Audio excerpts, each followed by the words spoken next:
Hello everyone, welcome back to this YouTube channel. इस video में हम डिस्कस करेंगे मंथली करंट अफेयर्स, यानी कि फरवरी 2023 का हम लोग कंप्लीट करंट अफेयर्स कवर करने वाले हैं। तो ऑलरेडी जनवरी 2023 का लेक्चर कवर हो चुका है। अगर आप नहीं देखे हैं तो जाके प्लेलिस्ट में देख लीजिए। तो अगर आप किसी भी कॉम्पिटिटिव एग्जाम का प्रिपरेशन कर रहे हैं like NDA, CDS, AFCAT, SSC या यूपीएससी, तो ये सेशन आपके लिए काफ़ी ज़्यादा हेल्पफुल रहेगी। तो चलिए वीडियो शुरू करते हैं। जल्दी से लाइक कर दीजिए और चैनल पर नए हैं तो जल्दी से चैनल को सब्सक्राइब कर लीजिए। साथ में पेन पेपर भी रखिएगा, क्योंकि यहाँ पे most important current affairs cover किया जाएगा, तो उसे नोट डाउन भी करते रहना है। तो बढ़ते हैं सेशन के तरफ। तो दिया गया क्वेश्चन इस तरह के फॉर्मेट में होगा, एमसीक्यू के फॉर्मेट में, और हम लोग इसका आंसर डिस्कस करते चलेंगे। तो दिया गया first, which country issue a notice to Pakistan seeking modification of the 1960 Indus water treaty. तो पूछा जा रहा है कि कौन सा देश है जिसने इशू किया एक नोटिस पाकिस्तान के लिए, ताकि वो सीख कर सके मॉडिफिकेशन जो 1960 में इंडस वाटर ट्रीटी साइन हुआ था उसमें। तो ऑप्शन आपके सामने दिया गया है। ऑप्शन ए है यूएसए, ऑप्शन बी है इंडिया, ऑप्शन सी है रसिया और ऑप्शन डी है चाइना। तो अगर इसका हम करेक्ट आंसर देखें तो करेक्ट आंसर इसका क्या हो जाएगा, ऑप्शन बी। ठीक है, इंडिया ने एक नोटिस जारी किया था पाकिस्तान के लिए, ताकि मॉडिफिकेशन हो सके जो 1960 का इंडस वाटर ट्रीटी साइन हुआ था। ठीक है, तो यहाँ से एक इम्पोर्टेंट पॉइंट ये बनता है कि जो इंडस वाटर ट्रीटी साइन हुआ था वो किसके देख रेख में हुआ था, तो वो वर्ल्ड बैंक के देख रेख में हुआ था। ठीक है, वर्ल्ड बैंक के देख रेख में हुआ था। ये चीज़ आपको नोट डाउन कर लेना है। बढ़ते हैं सेकेंड क्वेश्चन की तरफ। सेकेंड क्वेश्चन है, road transport and highway ministry announced to scrap all government vehicles older than how many years। तो एक नियम लगा है, ठीक है, road and transport and highway ministry द्वारा उन्होंने अनाउंस किया है कि जो भी मतलब व्हीकल है गवर्नमेंट व्हीकल, ठीक है, यहाँ पे गवर्नमेंट व्हीकल का बात हो रहा है, ना कि प्राइवेट व्हीकल, जो मतलब कुछ समय बाद उसको क्या कर दिया जाएगा, स्क्रैप कर दिया जाएगा, यानी कि उसे रद्दी कर दिया जाएगा, यानी कि वो बेकार हो जाएगा। तो कितने साल बाद, अगर उसका एक क्या होता है, हर चीज़ का वैल्यू होता है, वैलिडिटी होता है कि कितना वैलिडिटी के टाइम मतलब कितने टाइम बाद वो रिजेक्ट हो जाएगा। तो यहाँ पे पूछा जा रहा है वही कि जितने भी गवर्नमेंट व्हीकल हैं उन्हें कितने साल बाद स्क्रैप अनाउंस कर दिया जाएगा। तो ऑप्शन आपके सामने है। ऑप्शन ए है 10 ईयर्स, ऑप्शन बी है 15, ऑप्शन सी है 20 और ऑप्शन डी है 25। इसका करेक्ट आंसर ऑप्शन बी हो जाएगा 15 ईयर्स, यानी कि 15 साल बाद जितने भी गवर्नमेंट व्हीकल्स हैं, अगर उसका लाइफ 15 साल हो जाता है उसके बाद उसे क्या कर दिया जाएगा, स्क्रैप कर दिया जाएगा। ठीक है, नेक्स्ट क्वेश्चन है, विच एयरलाइन, यहाँ पे एयरलाइन का बात हो रहा है, जिन्होंने इंट्रोड्यूस किया है एक नए सॉफ्टवेयर का for real time reporting in flight incidents, यानी कि ये रियल टाइम रिपोर्टिंग होगा अगर कोई भी फ्लाइट इंसिडेंट्स हो रहा है उस टाइम। तो ऑप्शन दिया गया आपके सामने एयरलाइन का नाम। ऑप्शन ए है इंडिगो, ऑप्शन बी है एयर इंडिया, ऑप्शन सी है स्पाइस जेट और ऑप्शन डी है विस्तारा। तो अगर हम इसका करेक्ट आंसर देखें तो इसका करेक्ट आंसर ऑप्शन बी हो जाएगा, एयर इंडिया। ठीक है, एयर इंडिया ने इंट्रोड्यूस किया है एक नए सॉफ्टवेयर का जो रियल टाइम रिपोर्ट करेगा इन फ्लाइट इंसिडेंट्स को। फोर्थ नंबर दिया गया question, which city is the host of 5th Khelo India youth games 2022, यानी कि जो खेलो इंडिया यूथ गेम्स 2022 हुआ था, तो उसका जो 5वां एडिशन हुआ था उसको कौन सा सिटी ने आयोजित किया था, कौन आयोजन किया था। तो ऑप्शन आपके सामने है। ऑप्शन ए है मैसूर, ऑप्शन बी है भोपाल, ऑप्शन सी है गुवाहाटी और ऑप्शन डी है शिमला। अगर इसका हम करेक्ट आंसर देखें तो करेक्ट आंसर ऑप्शन बी हो जाएगा, भोपाल। ठीक है, भोपाल ने जो 5th खेलो इंडिया यूथ गेम 2022 हुआ था उसका आयोजन किया था। ठीक है, होस्ट किसके द्वारा किया गया था, तो भोपाल द्वारा। भोपाल कहाँ पे है, तो वो एमपी में बहता है, ठीक है, मध्य प्रदेश में। नेक्स्ट क्वेश्चन है, सोलिगा इकारिनाटा, ठीक है, which was named after the Soliga community belong to which species. ये एक क्या है, स्पेसीज का नाम है। पूछा जा रहा है कि ये किस स्पेसीज से बिलोंग करते हैं, जिनका पहले नाम सोलिगा कम्युनिटी हुआ करता था, उनका नाम बदल के क्या कर दिया गया, सोलिगा इकारिनाटा। ठीक है, तो ऑप्शन दिया गया, ऑप्शन ए है टर्टल, ऑप्शन बी है वास्प, ऑप्शन सी है बटरफ्लाई और ऑप्शन डी है स्नेक। तो इसका करेक्ट आंसर हो जाएगा ऑप्शन बी, वास्प। ठीक है, ये एक स्पेसीज है, कौन सा, वास्प स्पेसीज, जिससे बिलोंग करते हैं, और इसका नाम पहले सोलिगा कम्युनिटी हुआ करता था, तो उसको चेंज करके क्या कर दिया गया, सोलिगा इकारिनाटा। नेक्स्ट क्वेश्चन है, which institution has been name as the world largest derivatives exchange in 2022। तो पूछा जा रहा है कि कौन सा संस्था है जिसका हैज़ बीन नेम्ड, जिसका नाम रखा गया है as the world largest derivative exchange in 2022।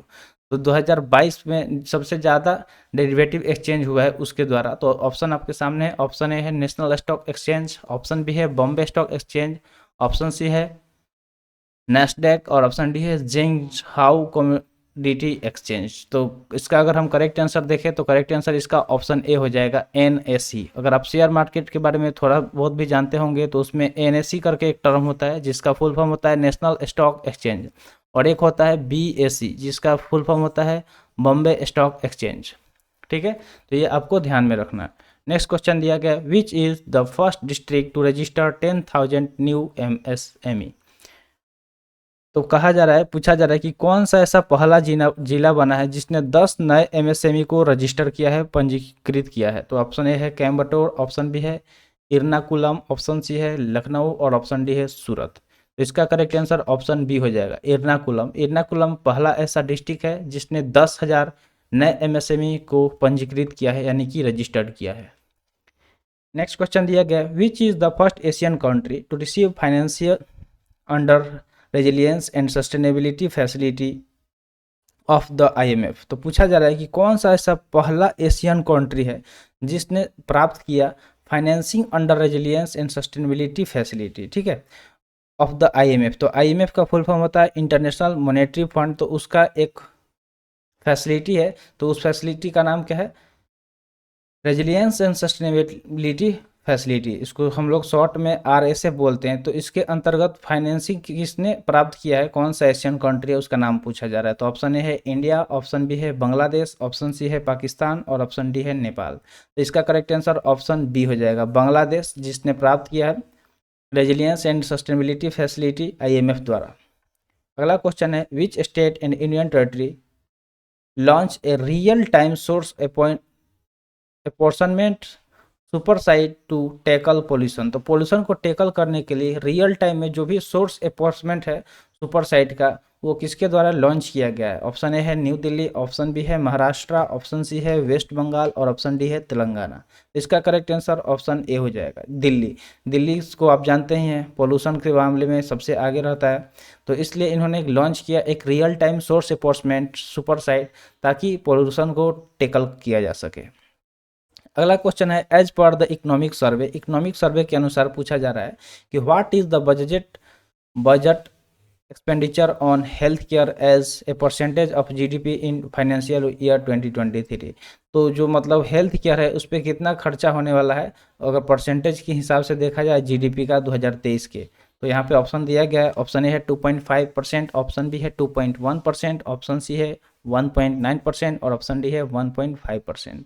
तो इसका करेक्ट आंसर अगर हम देखें तो ऑप्शन बी हो जाएगा 2.1%। ठीक है, कितना परसेंट हो जाएगा जीडीपी ऑफ फाइनेंशियल ईयर 2023 का, तो 2.1% कहाँ पे एक्सपेंड किया जाएगा, हेल्थ केयर में। ठीक है, ये आपको यहाँ से रिलेट कर लीजिएगा कि ये हेल्थ केयर में किया जाएगा। ऐसा बताया गया किसके द्वारा, तो इकोनॉमिक सर्वे के द्वारा। अगला क्वेश्चन है, union sports ministry form an oversight committee to probe allegations against federation of which sport. तो यूनियन स्पोर्ट्स मिनिस्ट्री का बात हो रहा है यहाँ पे, जिन्होंने फॉर्म किया मतलब स्थापित किया एक ओवरसाइट कमेटी, ताकि वो क्या कर सके, जो भी एलिगेशन लगाया गया है उसका जांच किया जा सके। प्रोब मतलब होता है जांच करना, किसी चीज़ का जांच करना, तो जांच किया जा सके जो भी एलिगेशन है। एलिगेशन मतलब क्या होता है, तो आरोप होता है, आरोप लगा है जो भी फेडरेशन है। तो पूछा जाता है कि किस स्पोर्ट्स में ये फॉर्म किया गया। तो ऑप्शन ए है चेस, ऑप्शन बी है रेसलिंग, ऑप्शन सी है हॉकी और ऑप्शन डी है बैडमिंटन। तो इसका करेक्ट आंसर ऑप्शन बी हो जाएगा रेसलिंग। ठीक है, करेक्ट आंसर हो जाएगा रेसलिंग। रेसलिंग पे जो भी मतलब एलिगेशन लगाए गए हैं उसके लिए उन्होंने क्या किया, एक ओवरसाइट कमेटी को गठन किया ताकि वो जांच कर सके, प्रोब कर सके उस चीज़ को। अगला है question, world interfaith harmony week. World interfaith harmony week is being observe in which month. तो पूछा जा रहा है कि किस महीने में ये ऑब्जर्व किया जाता है। तो ऑप्शन ए है जनवरी, ऑप्शन बी है फरवरी, ऑप्शन सी है मार्च और ऑप्शन डी है अप्रैल। तो आप इजीली गेस कर सकते हैं कि इसका आंसर क्या होगा। तो जल्दी से कमेंट सेक्शन में इसका तो आंसर बता दीजिए कि अगर हम सिंपली आप इसका आंसर दे सकते हैं, थोड़ा सा अगर आप दिमाग लगाएंगे तो। ठीक है, तो इसका करेक्ट आंसर ऑप्शन बी हो जाएगा फरवरी। क्योंकि देखिए फरवरी इसलिए होगा क्योंकि ये जो करंट अफेयर्स है वो मंथली करंट अफेयर्स का सेशन है और हम लोग फरवरी महीने का करंट अफेयर्स कवर कर रहे हैं, तो आप आसानी से इसे गेस कर सकते थे। ठीक है, तो चलिए बढ़ते हैं नेक्स्ट क्वेश्चन की तरफ। नेक्स्ट क्वेश्चन है which union ministry along with the ministry of social justice and empowerment implements the नमस्ते स्कीम। तो यहाँ पे एक स्कीम का बात हो रहा है, स्कीम का नाम क्या है, नमस्ते स्कीम। तो पूछा जा रहा है कि कौन सा union ministry of social justice और एम्पावरमेंट के साथ मिलके इम्प्लीमेंट करेगा नमस्ते स्कीम को। तो यहाँ पे तो एक मिनिस्ट्री का बात हो रहा है, कौन सा ministry, ministry of social justice and empowerment, और दूसरा मिनिस्ट्री कौन सा है जो दोनों साथ मिलके इसे इम्प्लीमेंट करने वाले हैं। तो ऑप्शन आपके सामने है। अगर करेक्ट आंसर की बात करें तो करेक्ट आंसर इसका ऑप्शन ए हो जाएगा, ministry of housing and urban affair. ठीक है, तो ministry of housing and urban affairs और ministry of social justice and empowerment दोनों मिलके इम्प्लीमेंट करेंगे नमस्ते स्कीम को। अगला क्वेश्चन है आर्कियोलॉजिकल सर्वे ऑफ इंडिया, जिसको हम लोग शॉर्ट फॉर्म में एएसआई के नाम से जानते हैं। तो रिसेंटली उन्होंने पाया है 1200 पुराना old idols in Nalanda in which state. तो नालंदा आप जानते होंगे, नालंदा यूनिवर्सिटी काफ़ी फेमस यूनिवर्सिटी है पुराने ज़माने का। तो आप ऐसे ही आप बता सकते हैं कि ये किस स्टेट में आता है। तो वहाँ पे आज जो एएसआई है यानी कि आर्कियोलॉजिकल सर्वे ऑफ इंडिया, उसने पाया एक 1200 पुराना मूर्ति। ठीक है, 1200 साल पुराना मूर्ति नालंदा में। तो नालंदा की बात करें तो ये बिहार राज्य में आता है, इसलिए करेक्ट आंसर हमारा ऑप्शन ए हो जाएगा। ठीक है, नालंदा यूनिवर्सिटी आप नाम सुने होंगे, जो पुराने ज़माने में काफ़ी फेमस हुआ करता था, जिसे बख्तियार खिलजी ने आग लगा दिया था। और वो उसमें इतनी सारी बुक्स थी, इतनी सारी किताबें थी कि उसमें जब आग लगा तो वो आग 2 महीनों तक बुझा ही नहीं, जलते रह गया पूरा। नेक्स्ट क्वेश्चन दिया गया है which tech major has invested nearly USD 400 million in artificial intelligence startup Anthropic AI। तो यहाँ पे एक AI का बात हो रहा है। ठीक है, आर्टिफिशियल इंटेलिजेंस स्टार्टअप जिसका नाम है एंथ्रोपिक AI। तो इसमें कौन सा जो टेक मेजर है, टेक मेजर कंपनी की बात हो रहा है, जिसने इन्वेस्ट किया है नियरली $400 मिलियन। तो ऑप्शन आपके सामने, ऑप्शन ए है सैमसंग, ऑप्शन बी है माइक्रोसॉफ्ट, ऑप्शन सी है मेटा और ऑप्शन डी है गूगल। तो इसका करेक्ट आंसर ऑप्शन डी हो जाएगा, गूगल, जिसने इन्वेस्ट किया है 400 मिलियन USD डॉलर यानी कि अमेरिकी डॉलर। किसमें, तो आर्टिफिशियल इंटेलिजेंस। आजकल आप देख रहे हैं हर जगह AI, कोई भी काम कर लो AI से कर लो, बहुत जल्दी से हो जाएगा। जब से ChatGPT आया पूरा रिवोल्यूशन ही आ गया है AI का। तो यहाँ पे AI में इन्वेस्ट किया स्टार्टअप के तौर पे, जिसका नाम है एंथ्रोपिक AI। तो किसने किया, गूगल ने किया। नेक्स्ट क्वेश्चन है which country introduce new family law called federal personal status law. तो यहाँ पे कह रहा है एक नए कानून के बारे में। तो पूछा जा रहा है कि कौन सा देश है जो इसे लागू किया है। इस कानून का नाम देख लेते हैं, फेडरल पर्सनल स्टेटस लॉ। तो चलिए देखते हैं इसका करेक्ट आंसर। तो ऑप्शन आपके सामने है। अगर हम करेक्ट आंसर देखें तो करेक्ट आंसर ऑप्शन सी हो जाएगा, UAE, यूनाइटेड अरब इमरात ने एक नए तरह का नियम लागू किया है जिसका नाम है federal personal status law. Next question है वानी जयराम। ठीक है, वानी Jairam who passed away recently was associated with which profession. तो जिनका हाल ही में देहांत हो गया वो किस प्रोफेशन से जुड़े हुए थे वो पूछा जा रहा है। तो ऑप्शन ए है पॉलिटिशियन, ऑप्शन बी है स्पोर्ट पर्सन, ऑप्शन सी है सिंगर और ऑप्शन डी है साइंटिस्ट। तो अगर हम करेक्ट आंसर की बात करें तो इसका करेक्ट आंसर क्या हो जाएगा, तो ऑप्शन सी हो जाएगा। जो वानी जयराम थे वो कौन थे, एक सिंगर थे जिनका हाल ही में देहांत हो गया। ठीक है, नेक्स्ट क्वेश्चन है which country is India top destination for goods export during April to December 2022। तो अप्रैल से लेकर दिसंबर तक 2022 में कौन सा देश था जो भारत का टॉप डेस्टिनेशन था गुड्स एक्सपोर्ट्स के लिए, यानी कि जो भी सामान है उसका एक्सपोर्ट करना उसके लिए। तो ऑप्शन आपके सामने है। अगर हम करेक्ट आंसर देखें तो करेक्ट आंसर इसका ऑप्शन बी हो जाएगा, USA। क्या हो जाएगा, USA। तो correct answer is option B. Next question है which Indian state union territory propose the wetland ex situ conservation establishment. तो पूछा जा रहा है कि भारत का कौन सा राज्य या फिर केंद्र शासित प्रदेश जिन्होंने प्रपोज किया, प्रस्तावित किया एक wetland ex situ conservation establishment का। तो ऑप्शन आपके सामने है, option A Rajasthan, option B है उत्तराखंड, ऑप्शन सी है सिक्किम और ऑप्शन डी है गुजरात। इसका करेक्ट आंसर अगर हम देखें तो इसका करेक्ट आंसर क्या हो जाएगा, तो ऑप्शन ए हो जाएगा। ठीक है, राजस्थान। राजस्थान भारत का एक ऐसा स्टेट है जिसने प्रपोज किया wetland ex situ conservation establishment को। नेक्स्ट क्वेश्चन दिया गया है India's largest helicopter manufacturing facility was inaugurated in which state. तो इस पर एक हम कंप्लीट सेपरेट वीडियो भी बनाए थे, आप देखे होंगे जरूर हमारे चैनल पे। तो यहाँ पे बात हो रहा है भारत का सबसे बड़ा हेलीकॉप्टर मैन्युफैक्चरिंग फैसिलिटी जिसका इनॉग्रेशन यानी कि उद्घाटन किया गया था मोदी जी द्वारा, तो किस राज्य में किया गया था वो पूछा जा रहा है। तो ऑप्शन आपके सामने है। अगर इसका करेक्ट आंसर देखें तो ऑप्शन बी इसका करेक्ट हो जाएगा, कर्नाटक। ठीक है, कहाँ पे? कर्नाटक में एक भारत का सबसे बड़ा हेलीकॉप्टर मैन्युफैक्चरिंग फैसिलिटी का उद्घाटन किया गया था, किसके द्वारा? तो माननीय प्रधानमंत्री नरेंद्र मोदी जी द्वारा। अगला क्वेश्चन दिया गया है, एज पर ए रिसेंट रिपोर्ट, हाल ही के एक रिपोर्ट के अनुसार पूछा जा रहा है कि direct link was found between deforestation of Amazon rain forest and the temperature change in which country. तो ये किससे डायरेक्ट लिंक्ड है, कौन सा चीज़? तो जो अमेजन का फॉरेस्ट है, ठीक है, उसमें डिफॉरेस्टेशन रेन फॉरेस्ट में और जो टेम्परेचर चेंज है, तो किस देश से ये डायरेक्टली लिंक है? तो ऑप्शन आपके सामने है। अगर ऑप्शन देखें इसका करेक्ट तो ऑप्शन सी हो जाएगा, तिब्बत। क्या हो जाएगा? तिब्बत इसका करेक्ट आंसर हो जाएगा। 22nd नंबर क्वेश्चन है, India establish A trade and technology council, जिसको हम लोग शॉर्ट में टीटीसी भी बोलते हैं। तो भारत ने एक स्थापित किया ट्रेड एंड टेक्नोलॉजी काउंसिल को। तो पूछा जा रहा है कि किस ब्लॉक के साथ उसने ये इस्टेब्लिश किया यानी कि स्थापित किया। ऑप्शन आपके सामने है। ऑप्शन ए है सार्क, ऑप्शन बी है एशियन, ऑप्शन सी है ईयू यानी कि यूरोपियन यूनियन। ठीक है, यूरोपियन यूनियन, ये आप ध्यान में रखिएगा। और नेक्स्ट है G20। तो इसका करेक्ट आंसर देखें तो ऑप्शन सी हो जाएगा, ईयू। ठीक है, ईयू एक ब्लॉक है ये, यानी एक तरह के ऑर्गेनाइजेशन है, सार्क, एशियन, यूरोपियन यूनियन और G20।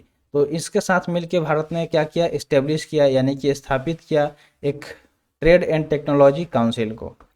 नेक्स्ट क्वेश्चन है 23rd number, the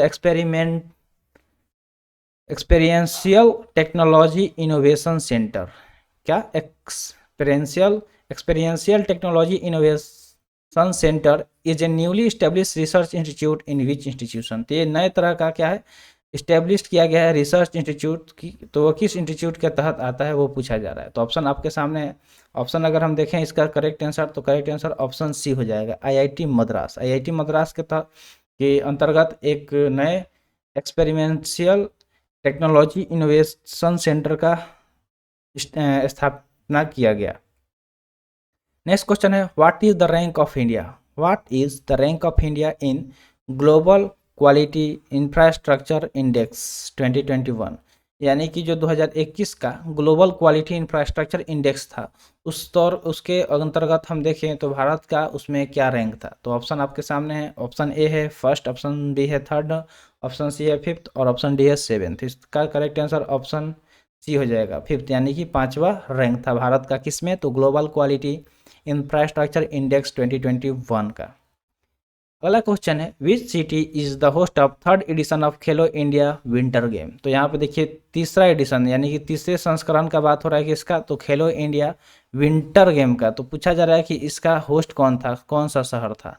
option A है गुवाहाटी, ऑप्शन बी है शिमला, ऑप्शन सी है गुलमार्ग और ऑप्शन डी है लेह। तो करेक्ट आंसर इसका ऑप्शन सी हो जाएगा, गुलमार्ग। गुलमार्ग एक शहर है जिसने आयोजित किया था third edition of Khelo India winter game. Next question दिया गया, which planet has the highest number of moons as of 2023। तो 2023 के रिपोर्ट के अनुसार अगर हम देखें तो पूछा जा रहा है कि कौन सा ऐसा ग्रह है जिसके पास ज़्यादा चंद्रमा है। ठीक है, ज़्यादातर मून्स हैं। तो ऑप्शन ए है सेटर्न, ऑप्शन बी है जुपिटर, ऑप्शन सी है मार्स और ऑप्शन डी है वेनस। ये आपके एग्जाम प्रोस्पेक्टिव से काफ़ी इंपॉर्टेंट क्वेश्चन है। ये सीडीएस के क्वेश्चन, सीडीएस में आ सकता है क्वेश्चन। ठीक है, तो इसे नोट डाउन कर लीजिएगा। तो चलिए देखते हैं इसका करेक्ट आंसर। तो करेक्ट आंसर इसका हो जाएगा ऑप्शन बी, जुपिटर। ठीक है, तो अब नया अगर आपसे पूछा जाए कि जुपिटर सबसे ज़्यादा मून किसके पास है, तो जुपिटर के पास है। इसके पहले शायद सैटर्न हुआ करता था लेकिन अब जुपिटर हो गया। ठीक है, ये ऐसा 2023 के हिसाब से हुआ है। अगला क्वेश्चन है, which telescope has been selected for the 2023 John L Jack Swigert JR award for space exploration. तो स्पेस को एक्सप्लोर करना यानी कि उसको अच्छे से जांचना पड़तालना के लिए एक अवार्ड दिया गया है एक टेलीस्कोप को। तो पूछा जा रहा है कि कौन सा टेलीस्कोप है जिसे सिलेक्ट किया गया है 2023 के लिए John L Jack Swigert JR award के लिए। तो ऑप्शन आपके सामने है, अलग अलग टेलीस्कोप का नाम दिया गया है। अगर हम बात करें करेक्ट आंसर तो ऑप्शन ए हो जाएगा, जेम्स वेब टेलीस्कोप। ठीक है, जेम्स वेब टेलीस्कोप पे भी शायद एक मेरा सेपरेट वीडियो बना था, बहुत पहले बनाए थे, तो आप देख सकते हैं, वो सब वीडियो हमारे चैनल पे मिल जाएगा। तो बहुत सारे इन्फॉर्मेटिव वीडियो हम यहाँ पे डालते हैं। तो आप चैनल को अगर सब्सक्राइब नहीं किए हैं तो कर लीजिए, और इससे आपको बहुत सारा चीज़ सीखने को मिलेगा, नए नए चीज़। अगला क्वेश्चन है which company launch the world first satellite based two way messaging system. तो कह रहा है कि कौन सा ऐसा कंपनी है जिसने लॉन्च किया विश्व का पहला सेटेलाइट पे आधारित टू वे मैसेजिंग सिस्टम, यानी कि दो तरफा मैसेजिंग सिस्टम को। ऑप्शन ए है मेटा, ऑप्शन बी है क्वालकॉम, ऑप्शन सी है एएमडी और ऑप्शन डी है सैमसंग। तो यहाँ पे एक कंपनी का बात हो रहा है, ये सारे कंपनी का नाम दिया गया है। अगर हम इसका सही उत्तर देखें तो ऑप्शन बी हो जाएगा क्वालकॉम। क्वालकॉम एक कंपनी है जिसने लॉन्च किया विश्व का पहला सैटेलाइट पे आधारित टू वे मैसेजिंग सिस्टम को। 29 नंबर क्वेश्चन है what is the theme of 14th edition of aero India event held in 2023। तो यहाँ पे जो 14वां एडिशन था एरो इंडिया इवेंट का, जिसको 2023 में आयोजित किया गया था, तो उसका थीम पूछा जा रहा है कि उसका थीम क्या था। तो ऑप्शन यहाँ पे दिया गया है, अगर करेक्ट आंसर देखें तो इसका करेक्ट आंसर ऑप्शन ए हो जाएगा, the runway to a billion opportunity.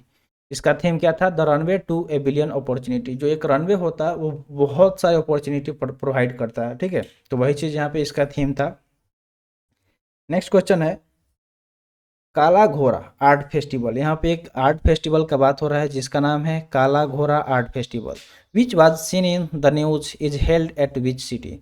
तो जिसे न्यूज़ में देखा गया था, ठीक है। तो पूछा जा रहा है कि ये किस सिटी में इसका आयोजन किया गया था। तो इसका करेक्ट आंसर अगर देखें तो करेक्ट आंसर ऑप्शन बी हो जाएगा, मुंबई, ठीक है। मुंबई में काला घोड़ा आर्ट फेस्टिवल का आयोजन किया गया था। अगला क्वेश्चन है तेजस्विन शंकर। कौन है तेजस्विन Shankar? Who was seen in the news is associated with which sports. तो इनको न्यूज़ में देखा गया था हाल ही में।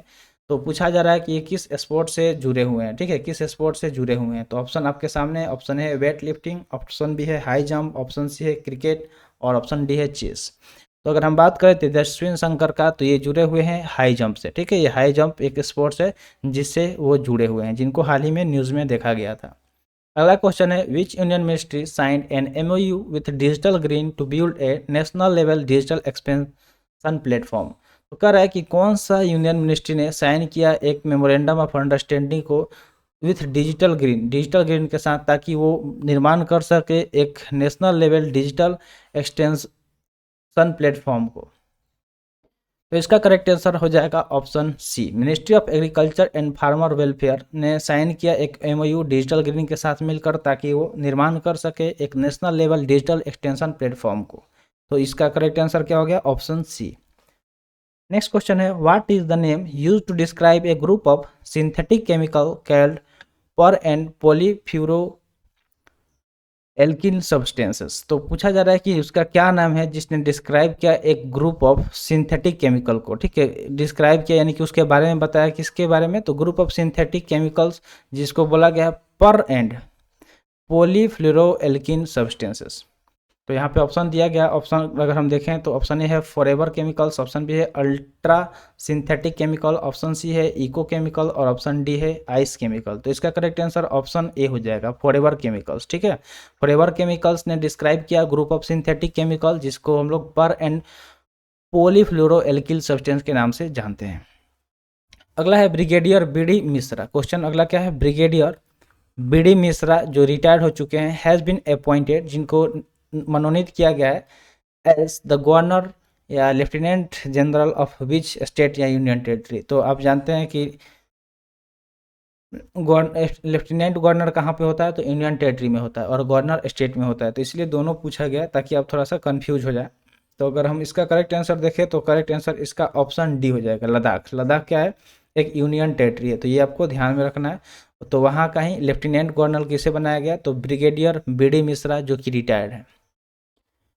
नेक्स्ट क्वेश्चन है अक्साई चीन। क्या है, अक्साई चीन remains A disputed area between China and which country. तो यह क्या है, एक डिस्प्यूटेड एरिया है, यानी कि ऐसा एरिया जिसको लेके काफ़ी ज़्यादा वो विवाद होते रहता है। तो वही उसके बारे में पूछा जा रहा है कि ये जो एरिया है चाइना और किस देश के बीच में लाइज करता है। तो ऑप्शन आपके सामने है, ऑप्शन ए है बांग्लादेश, ऑप्शन बी है नेपाल, सॉरी ऑप्शन बी है इंडिया, ऑप्शन सी है नेपाल और ऑप्शन डी है जापान। तो इसका करेक्ट आंसर ऑप्शन बी हो जाएगा, इंडिया। तो इंडिया और चाइना के बीच में एक डिस्प्यूटेड एरिया है जिसका नाम क्या है, अक्साई चीन। क्या है, अक्साई चीन, जिसको लेके हमेशा विवाद आपको देखने को मिल जाएगा। नेक्स्ट क्वेश्चन है which union ministry release the draft Jio heritage site and Jio relics bill. तो पूछा जा रहा है कि कौन सा यूनियन मिनिस्ट्री ने रिलीज किया, जारी किया एक ड्राफ्ट जियो हेरिटेज साइट को और जियो रिलीक्स बिल को। तो ऑप्शन इसका अगर हम देखें तो करेक्ट आंसर क्या हो जाएगा, ऑप्शन बी हो जाएगा। मिनिस्ट्री ऑफ माइंस ने रिलीज किया ड्राफ्ट जियो हेरिटेज साइट और जियो रिलीक्स बिल को। अगला क्वेश्चन है, नेशनल प्रोडक्टिविटी काउंसिल, जिसको हम लोग शॉर्ट फॉर्म में एनपीसी के नाम से जानते हैं, is an autonomous government body, जो कि एक ऑटोनोमस गवर्नमेंट बॉडी है। तो पूछा जा रहा है कि यह किस मिनिस्ट्री के अंतर्गत आता है। ऑप्शन ए है ministry of home affairs, option B है ministry of commerce and industry, option C है मिनिस्ट्री ऑफ एक्सटर्नल अफेयर्स और ऑप्शन डी है मिनिस्ट्री ऑफ एमएसएमई। तो इसका करेक्ट आंसर क्या हो जाएगा, तो ऑप्शन बी हो जाएगा। Ministry of commerce and industry के अंतर्गत आता है नेशनल प्रोडक्टिविटी काउंसिल, ठीक है, जिसको शॉर्ट में हम लोग एनपीसी के अंतर्गत एनसीपी के नाम से जानते हैं, जो क्या है एक ऑटोनोमस गवर्नमेंट बॉडी है। अगला क्वेश्चन है, which is the host of global tech summit. यहाँ पे पूछा जा रहा है कि जो ग्लोबल टेक समिट हुआ जीएसटी 2023, उसका होस्ट कौन सा सिटी किया। ऑप्शन आपके सामने, ऑप्शन ए है मुंबई, ऑप्शन बी है विशाखापत्तनम, ऑप्शन सी है मैसूर और ऑप्शन डी है कोची। तो इसका करेक्ट आंसर ऑप्शन बी हो जाएगा, विशाखापत्तनम। विशाखापत्तनम ने आयोजित किया ग्लोबल टेक समिट 2023 को। अगला क्वेश्चन है, which institution is set to provide maintenance and overhaul support for MQ-9B drone engine in India. तो कहा जा रहा है, पूछा जा रहा है कि कौन सा संस्था है जिसने प्रोवाइड किया मेंटेनेंस और overhaul support MQ-9B drone engine को इंडिया में। तो ऑप्शन आपके सामने, ऑप्शन ए है भेल, ऑप्शन बी है हाल, ऑप्शन सी है DRDO और ऑप्शन डी है इसरो। तो इसका करेक्ट आंसर ऑप्शन बी हो जाएगा, हाल। हाल ने प्रोवाइड किया मेंटेनेंस और overhaul support MQ-9B drone engine को भारत में। अगला क्वेश्चन है, Kuno national park. Kuno national park को न्यूज में देखा गया था, तो पूछा जा रहा है कि ये किस राज्य में है। तो ऑप्शन ए है महाराष्ट्र, ऑप्शन बी है मध्य प्रदेश, ऑप्शन सी है गुजरात और ऑप्शन डी है असम। इसका करेक्ट आंसर अगर हम देखें तो करेक्ट आंसर इसका हो जाएगा ऑप्शन बी, मध्य प्रदेश में कूनो नेशनल पार्क देखा गया था। क्यों देखा गया था, क्योंकि यहाँ पे चीते को लाके छोड़ा गया था, इसलिए इसे हम लोग न्यूज़ में देखे थे। अगला है रण उत्सव। क्या है, रण उत्सव के बारे में बात हो रहा है, जिसे न्यूज़ में देखा गया था। तो पूछा जा रहा है कि ये किस राज्य में सेलिब्रेट किया जाता है। तो ऑप्शन आपके सामने है, अगर इसका करेक्ट आंसर देखें तो करेक्ट आंसर ऑप्शन ए हो जाएगा, गुजरात। गुजरात में रण उत्सव सेलिब्रेट किया जाता है। तो correct answer is option A. अगला क्वेश्चन है, which states chief minister is the head of GOM, यानी कि group of minister on online gaming. तो जो ऑनलाइन गेमिंग है उस पे ग्रुप ऑफ मिनिस्टर के हेड कौन थे, किस राज्य के चीफ मिनिस्टर। तो ऑप्शन आपके सामने, ऑप्शन है केरला, ऑप्शन बी है उड़ीसा, ऑप्शन सी है मेघालय और ऑप्शन डी है उत्तराखंड। इसका करेक्ट आंसर ऑप्शन सी हो जाएगा, मेघालय। मेघालय का CM, ठीक है, जो हेड थे GOM यानी कि ग्रुप ऑफ मिनिस्टर जो कि ऑनलाइन गेमिंग पे। अगला क्वेश्चन है द टर्म, एक टर्म का बात हो रहा है, करप्ट प्रैक्टिसेस। कौन सा टर्म है, corrupt practices is defined in which act in India. तो ये किस एक्ट के तहत डिफाइन किया गया है। तो आपके सामने ऑप्शन दिया गया है IPC, जिसका फुल फॉर्म होता है Indian penal code, option B है representation of people's act, option C है कोड ऑफ क्रिमिनल प्रोसीजर और ऑप्शन डी है इंडियन एविडेंस एक्ट। तो अगर इसका करेक्ट आंसर हम देखें तो करेक्ट आंसर ऑप्शन बी हो जाएगा, रिप्रेजेंटेशन ऑफ पीपुल्स एक्ट के अंतर्गत ये आता है। क्या, तो करप्ट प्रैक्टिसेस, जो कि एक टर्म है। नेक्स्ट क्वेश्चन है, Ultrasat is the first telescope mission of which country. तो ये एक तरह का टेलीस्कोप मिशन है। पूछा जा रहा है कि किस देश का यह टेलीस्कोप मिशन है, नाम क्या है, अल्ट्रासेट। तो ऑप्शन आपके सामने, ऑप्शन ए है UAE, ऑप्शन बी है इजराइल, ऑप्शन सी है ईरान और ऑप्शन डी है फ्रांस।